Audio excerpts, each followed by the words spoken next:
Cindy, thank you so much. I didn't realize that you actually invited Venerable Ayatthaloka on this program. So you can start, Cindy.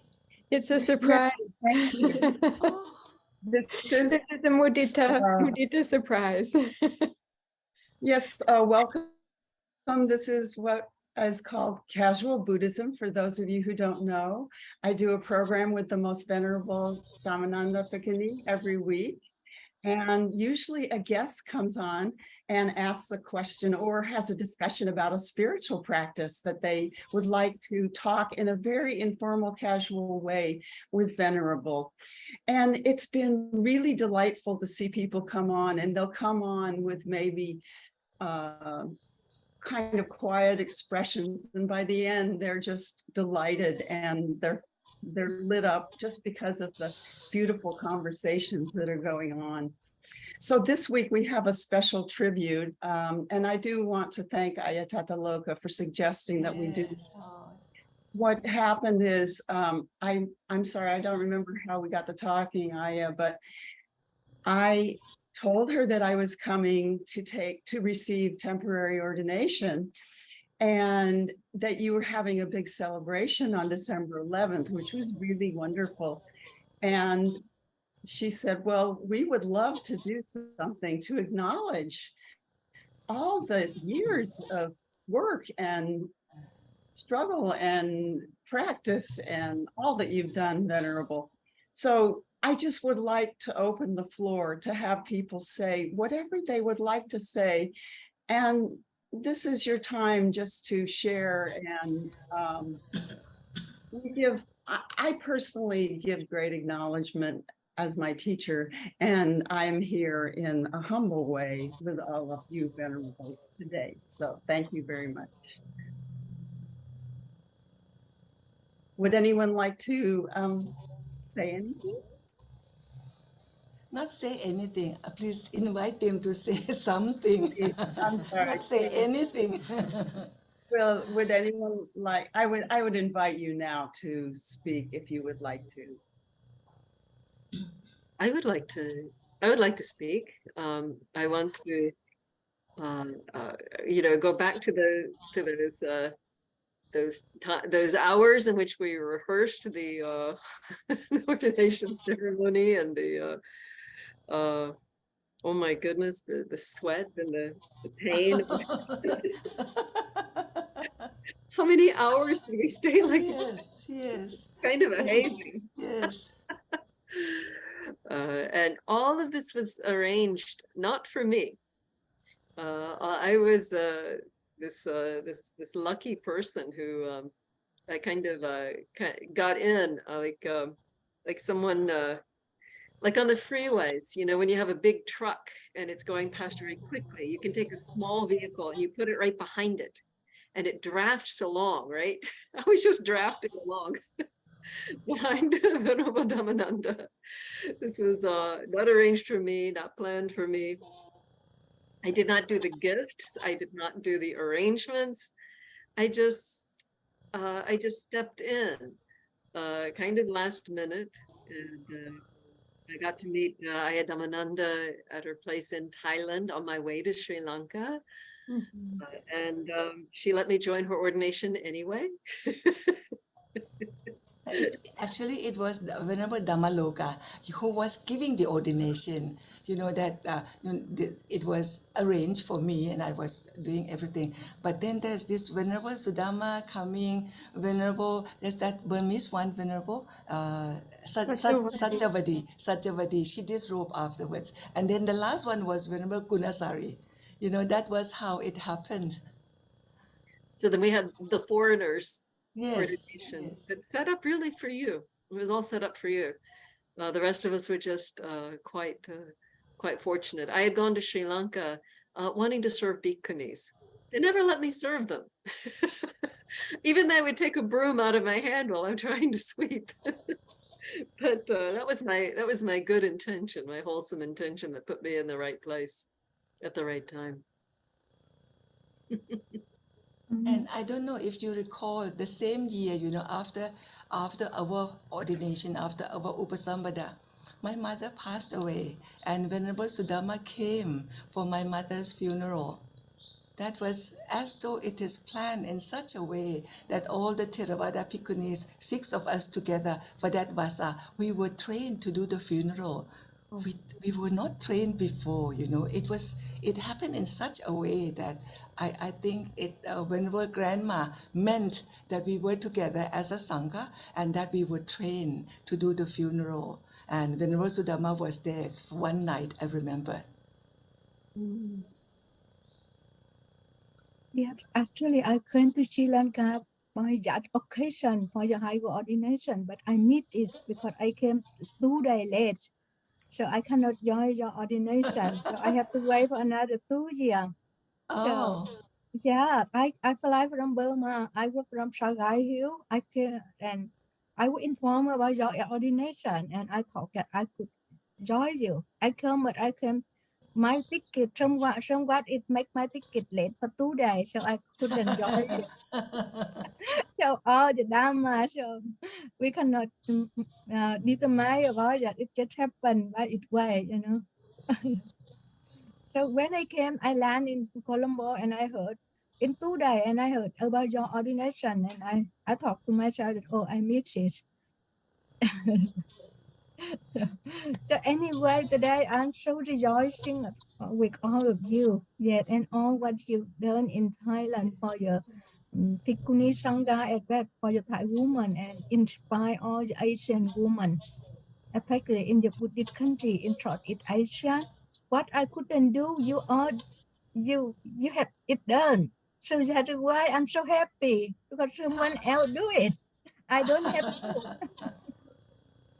when first time when I saw her name, you know, Venerable Dr. Dhammananda, I was confused, you know, but then I realized Vietnamese, you know, she got her PhD in Sri Lanka. So now we have two Dr. Dhammananda.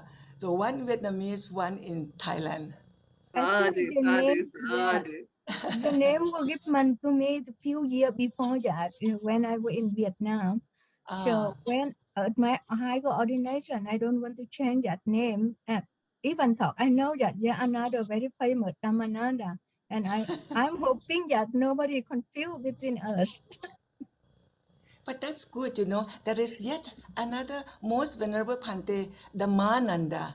The stress of the vowel is at different place. Dhammananda. He was a chief priest in Malaysia, and he was so famous. You know, when you Google it, you will always find him. He is our senior. You know, last time when I met him, he was already in his 80s. That was something like 2005. That was last time when I met him. So every time when I went there to give a talk, he always teased me. He said, "Oh, here comes second Dhammananda." But actually his name is Dhammananda. My name is Dhammananda. I met him few times in Malaysia. We talk a lot. Yes. I talked with him for few hours in the Mahavihara in Brickfield, Malaysia. Brickfield, yes. And she called me his niece. When he know about my name, he said, "Oh, you are my niece."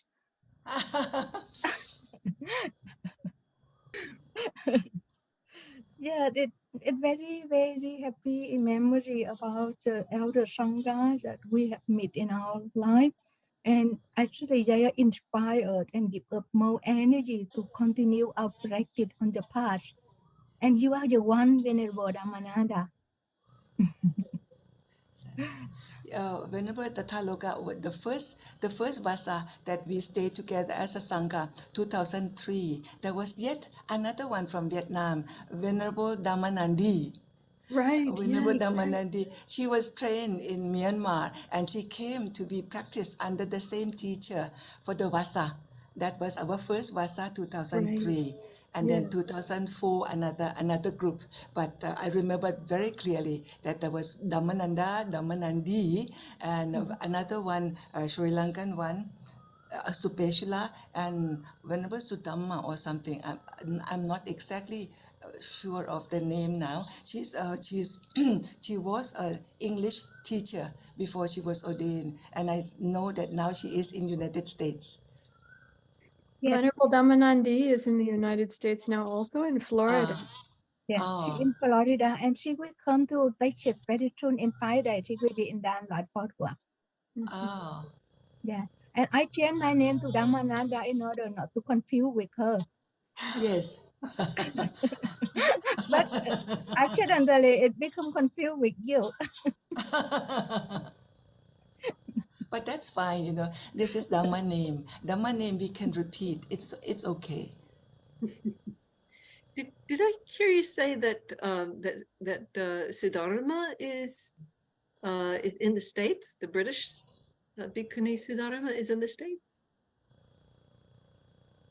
I saw her name in some books, you know. I'm not sure. I'm not sure now. I have never met her after the year 2003. But she was there to help translate for my teacher. At that time, Venerable Sathasumana was not very good in English yet, you know, so we requested her to do the translation. But also, she was also newly ordained and there was no training.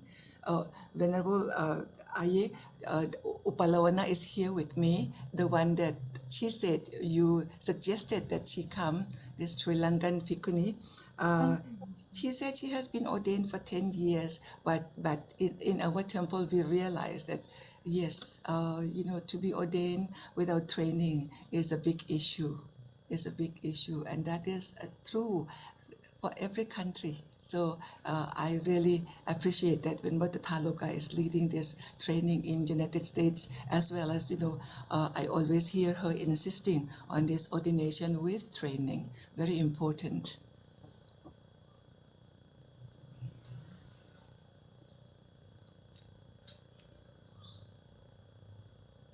And I can say that Ajahn Brahm was not able to make it. He really wanted to be here, but he sends his warm wishes. Ah.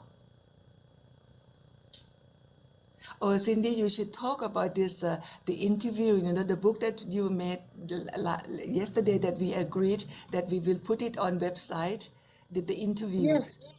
Yes. I did it's been about 4 years ago now. I wanted to interview people to get, in a sense, get the story of Venerable Dhammananda through her work, through other people's eyes, because I thought it would reflect the importance of what she was doing. And also I was curious to see what other people thought. And so I interviewed Jetson Tenzin Palmo, Reverend Joan Halifax, Ajahn Sujato, Ajahn Brahm, Ajahn Sujato, yes.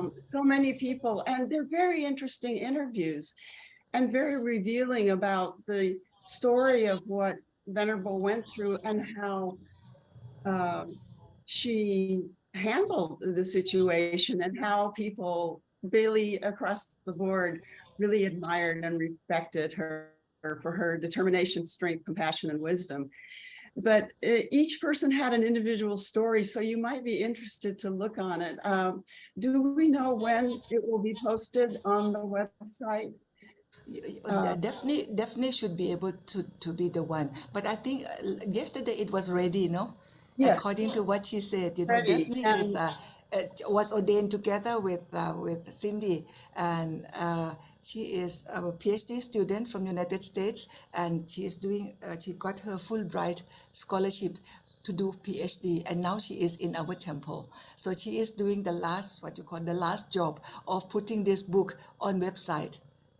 She had the hard job of editing all those interviews, and it was quite a few hours. It took me a couple of years to do it. So yes, I would encourage you to take a look at that. I think you would find it interesting. And we're looking forward to it. Yes, good. And as I say, I'm definitely the novice here. So may I invite anyone else to speak at this point? I was wondering, Cindy, if we could invite the next generation, because for those of us who are old timers like Ayasudama and Ayadhammananda and myself, I know my sense is what the meaning is of those who have really held up the banner. Let me try to do this without it disappearing. Held up the flag, really, like the banner of the robe for Bhikkhunis, like Longme, Venerable Dhammananda Bhikkhuni, what that means for the next generation is so important. So I'd like to ask if Ayanianika, thinking about her Yes, next generation, and also yes, Sami Tavira who are here, if you'd like to say something from the standpoint of yes, the next generation. yes. Please let me hear your voice. Oh, first, I would just say I'd like to pay my respects. I'm so grateful to you, well, actually to all of the senior Bhikkhunis I see here. It's just the enormous gift. I was speaking to somebody the other day about, well, actually it was at Ayatthaloka's celebration. It's the gift of being lifted into the Sangha. There is no gift higher than that I can possibly imagine. And so just so much gratitude that that's possible. You know, not actually, when I looked at potentially becoming a bhikkhuni, I thought, I don't know that I want to be a pioneer. I've been that in my previous field and in my previous parts of life. And so I was grateful that at least the trail had been broken. And now I'm in my 5th year and beginning to travel. And I hope to be in Thailand later this year. And it's possible, and I believe I'll see Ayasudama near the end of the year. And it's possible now for me to go around the world and meet bhikkhunis and pay respects. And so thank you so much for that. And if there's any advice you would give for someone who's just starting out traveling to learn more about Buddhism in other cultures, what would that be? You know, at UTPSI, there's one question that came up, that when they receive ordination, you know, they have to take Nisaya, they have to take training, they have to follow the teacher, minimum 2 years. And yet, some people had difficulties, you know. They don't realize that training is so very important. I am now 20 vasas, but I'm still learning. So much to learn, so much to how to say, to really anchor ourselves in the teaching of the Buddha. So I don't see why people have so much difficulties. You know, this new generation, many of them just want ordination and they just want to be on their own. And I think that would be dangerous. That would be dangerous. So please do stay in a Sangha. Only when you stay in a Sangha, then you get training. If you're on your own, you do not see how you rub with other members, you know, and when you rub with other members, that is the training. That is part of the training. And it's okay, you know, the mind is so silent and so still if you live alone. I mean, if you live alone and you still have problem, you do have problem. But, you know, to be able to really see that the mind is still, that Dharma is growing in you, it is only when you come and live together in a Sangha. So this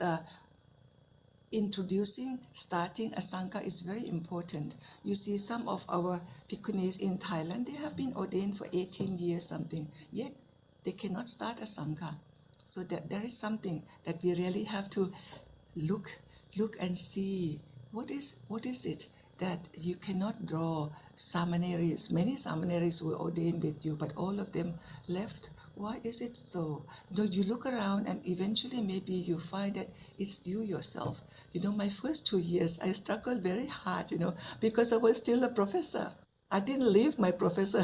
I didn't leave my job, you know, even though I was ordained. So I had lots of dukkha, not understanding my own people, not understanding my own samaneris. Only then I realized that I cannot speak at my level. I have to come down to their level to understand them. They cannot come up to my level to understand my language, you know, what I was talking in this academic context, you know. I have to understand from their level. Only then they will understand what I was trying to say. But Cindy will be witness. Even up till now, you know, I do not I don't seem to be able to really make myself understood or make myself understood to my Sangha, so that is all the time I need to look within to see where did I go wrong, what is a shortage, or maybe it's not shortage, maybe it's too long, too long, too high for them. So come down to the level that we can communicate. Very important, very important. If I was alone, I wouldn't see all this. So I'm grateful to my Sangha, grateful to my Sangha members to really helpฝึกฝน. We have been saying that in Thai language,ฝึกis to repeat doing it again and again. ฝน is to grind that access out, So I was telling them that we need to ฝึกฝน. So we should be grateful that we have Sangha to live with. We should be grateful every time when there is conflict. We might be right, we might be on the right, but always understand that within that conflict, we are at least 30% responsible. And I am still growing. I am still growing. Even though I am almost 80, I'm still growing in Dharma Vinaya. Thank you, Venerable. I hear the importance of the Sangha, and also that when there's conflict, that I look at myself and see what is it I need to learn and what do I need to develop, and that I'll see it in the rubbing and scrubbing of being in community. Thank you so much. I totally agree with Venerable Dhammananda. Yeah, I see it because I'm in the Sangha for the 27 years, and I was in a larger Sangha and small Sangha and Thai alone, and I stayed with my teacher for 5 years. For the first teacher, I stayed with her for 3 years, and the second teacher, Bhikkhuni Kusuma, I stayed with her for 5 years. And I was in different Sangha around the world. Sometimes larger Sangha, sometimes a small group, and sometimes only myself. And I'm totally agree with you. Yes, we are all growing in the Dhamma. And being a teacher also a way of learning practically.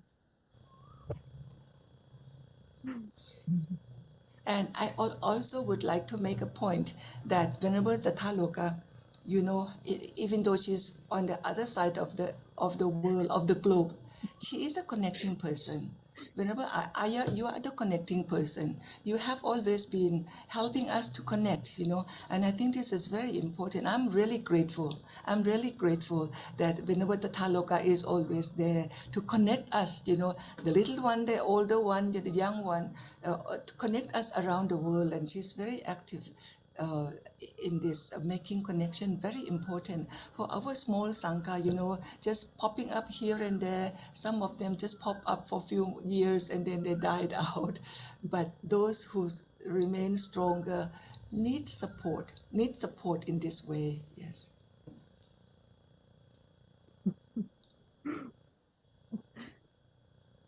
Bandami Aye. So this is Samaneri Tavira. So I've just been, my Pabaja was a little over a year ago.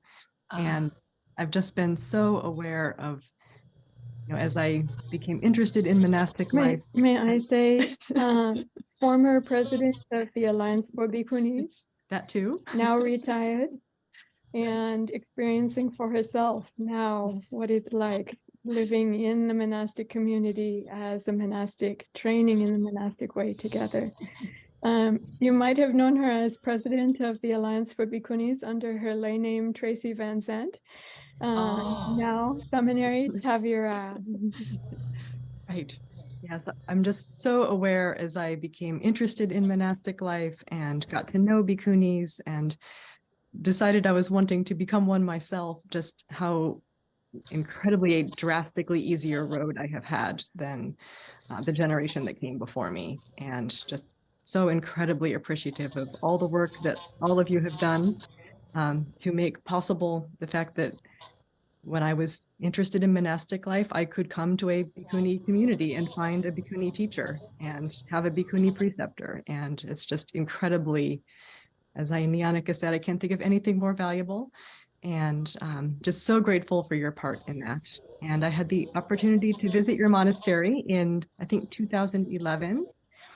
And I was there as Tracy with my friend Tracy. And just really appreciating how welcoming your community was, and the opportunity to really see the Thai Sangha from not feel like just a complete outsider, and be welcomed and allowed to walk with you on alms round. And it was just a really wonderful experience. So thank you so much for being welcoming to two Americans, and for all that you've done for the Bhikkhuni Sangha. Sadhu. Sadhu, sadhu, sadhu. Dear Venerables, if I may say a few words, I'm Vasada. Sada. You can hear me? Yeah, I can hear you, but I cannot see you. Yes, and I don't have very good signal. First, my respect to everybody.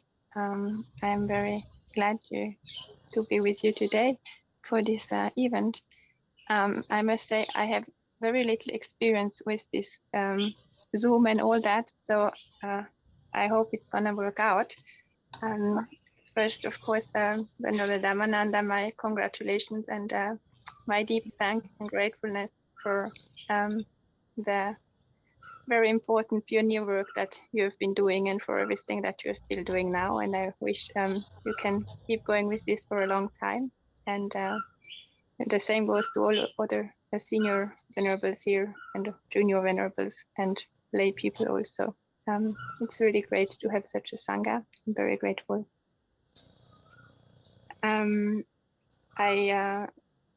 Maybe I can, Venerable Dhammananda, we have never met, but of course I have heard of you.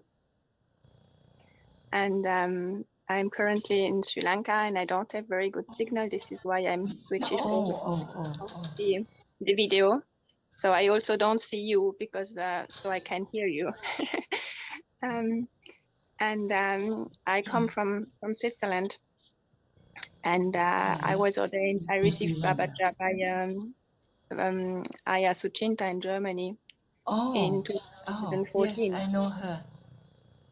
And I was actually I just received, after almost 8 years of being a Samaneri, I just received Bhikkhuni Upasampada in Sri Lanka now in July. But I've been in Sri Lanka for, let me think, for 6.5 years. And it was difficult for me to receive Upasampada within the framework, which I found is conducive for my practice and for my path. And after hearing you speaking how a junior should be trained, of course, I'm one of these stubborn ones who doesn't live with Sangha. I live alone. And I'm very grateful that the Venerable Vichidananda from Sakyadita Center supported my ordination, thinking that I am receiving the guidance I need and thinking that I have the background I need in order to live alone and to receive a so-called remote guidance by my senior bhikkhunis and bhikkhus. So I'm sorry if I don't fit into the framework. I hope I'm worthy of being a bhikkhuni anyway. But the most important thing really I wanted to say, Venerable Dhammananda, as I said, it was not easy to receive Bhikkhuni Upasampada within that framework and within the situation in Sri Lanka, because it was very difficult, especially on 1st of July, but we managed to all get there. And on that path, I was trying to find some remote support. And I went on Google, probably, I don't remember exactly, and was kind of, oh, let's see what Venerable Dhammananda, what I can find, I mean, she was one of these pioneers. And I found a quote of yours, Venerable, and it has really been a big help for me, and I think also for the Dayakas here who have tried to make this Upasampada possible, to which also some nuns from Nirotaram from Thailand took part. So the quote is, "I am but a small crack on the wall of patriarchy." I hope I did say that right. The wall of patriarchy, the wall of hierarchy, the wall of injustice. Suddenly, there are many more cracks. Eventually, the wall crumpled. Lo and behold, the Buddha is standing on the other side, with his open arms, to welcome his daughters. Sorry, I'm crying now. Who struggle to keep up the heritage given by the Buddha, the heritage of the Bhikkhunis. I hope you could hear it. Yes, yes, I could hear it. So this really gave me, and I think also to some Dayakas who are trying to make this happen here on this crazy time in Sri Lanka, and also give the opportunity to the Thai novices to join, and to the Thai bhikkhunis to receive this, I don't know, this upajaya certificate, or sorry, I don't know exactly how you say that. So and it could take place, and this quote of yours, when I found it, I sent it to my Dayakas here and Dayikas, and just to say, you know, we're going to make it somehow. And we managed. So this has very much been part of my path, especially this year when we are trying to organize this Upasampada. And I'm just terribly grateful to everybody. And I'm trying to do my part in a respect-worthy way also. So much thanks, and all the Yes. best to all of you. Yeah, the quote that Pasada gave was that time I was one of the 1,000 peace women, you know, nominated for peace award. No, what is for peace award? What is this? No, for Nobel Peace Award. You know, that quote came from there. About, I think it's the year 2005. 2005. Yes, I felt that I was like just like a small crack, but then all these cracks suddenly add up, you know, and the wall crumble. That was you can actually visualize. To realize that the Buddha was there all the time, but he was on the other side of the wall, and this wall has been created with this hierarchy. When we moved the wall, then we realized that the Buddha was standing there with his open arms to welcome his daughters. You know, because Bhikkhunis were established by the Buddha. Do not allow any other person to become obstacle to this monastic life that we are now leading.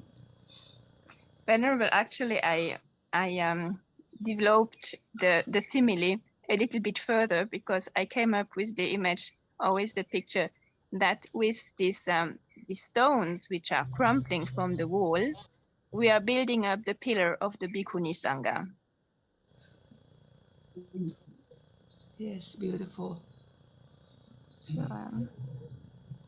Because we have to do something with that material, you know. So I thought, oh, okay, exactly. We are taking these stones and we are building that pillar in the here and now. So it was it's really beautiful, and I'm very grateful. Thank you, Pasada. Right.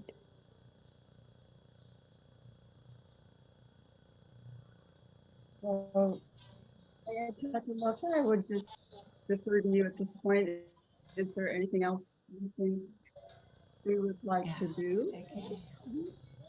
My eyes were watering listening to the quote.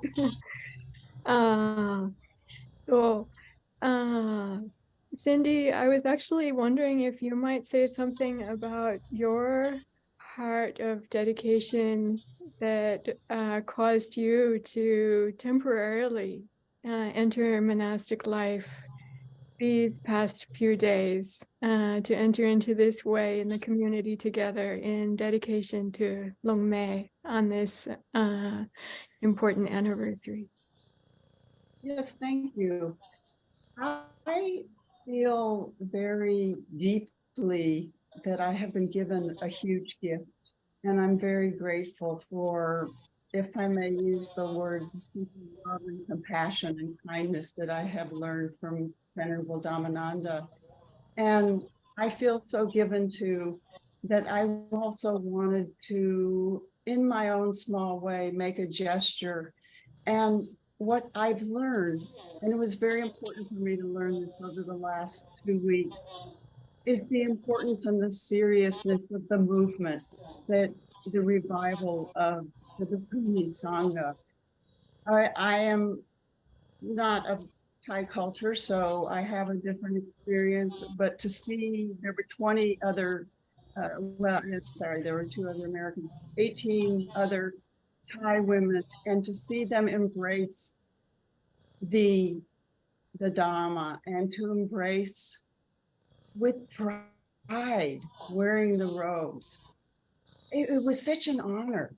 I just have chills as I'm talking because it was really like we are and we can and we will continue to revive the Bhikkhunis. And my gratitude to all the venerables that are here today. Thank you. Sadhu, I- sadhu, sadhu. I think we can close the meeting out. I think we can say thank you and my apologies again for the mix up in the beginning, but it was so beautiful because you all stayed so calm and present. And I was like, that is the teaching. So thank you for being patient. Cindy, thank you so And much for offering us this time and allowing us to come on together to express our mudita, mudita citta for Lome Dhammananda, Venerable Dhammananda Theri. And I wonder if Venerable Dhammananda, I was just having Venerable Dhammaloka like coming into mind. If you might lead in sharing a blessing with Venerable Dhammaloka, and also Ranjini was coming to mind, and just everyone who has been of such support. Would that be suitable? ให้ท่านเป็นคนนำใช่ไหม Venerable can maybe you can go ahead and lead some small chanting for them, for Venerable Dhammaloka particularly.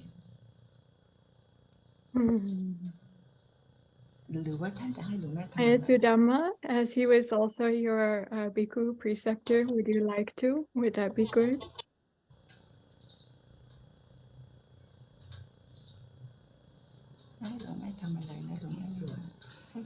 I kind of need a little understanding of which chanting. There's so much that we might have in mind. We could do Pavatu Sap, you know, if it Okay, is a simple one that all of us can do, no? Okay, very good. Namo tassa bhagavato arahato samma sambuddhassa. Namo tassa bhagavato arahato samma sambuddhassa.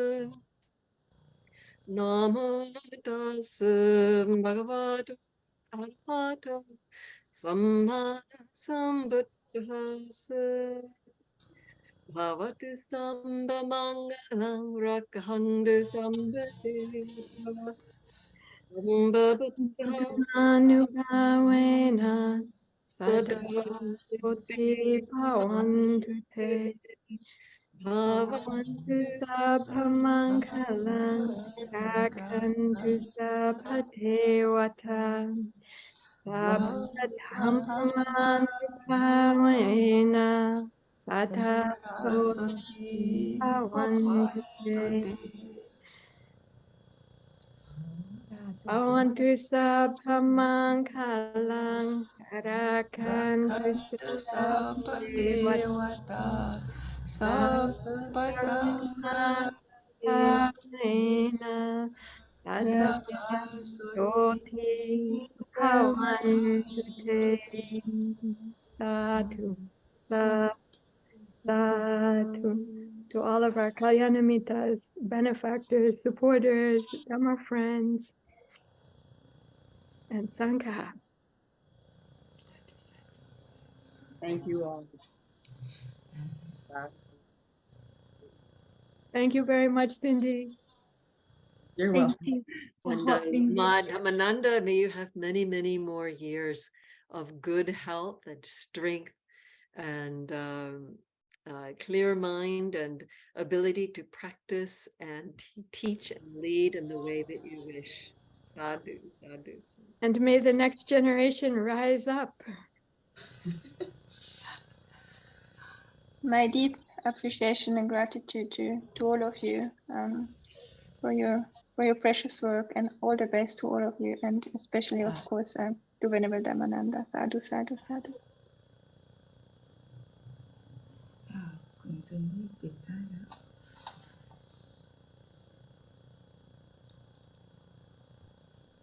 Cindy, you can say your last word for your program.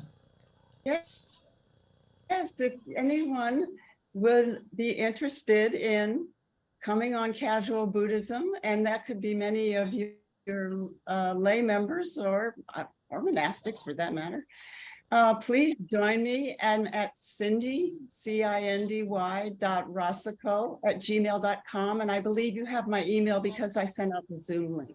Please, I encourage you, come on. We love to have you. Thank you. Sadhu, sadhu, sadhu. Thank you. Thank you very much.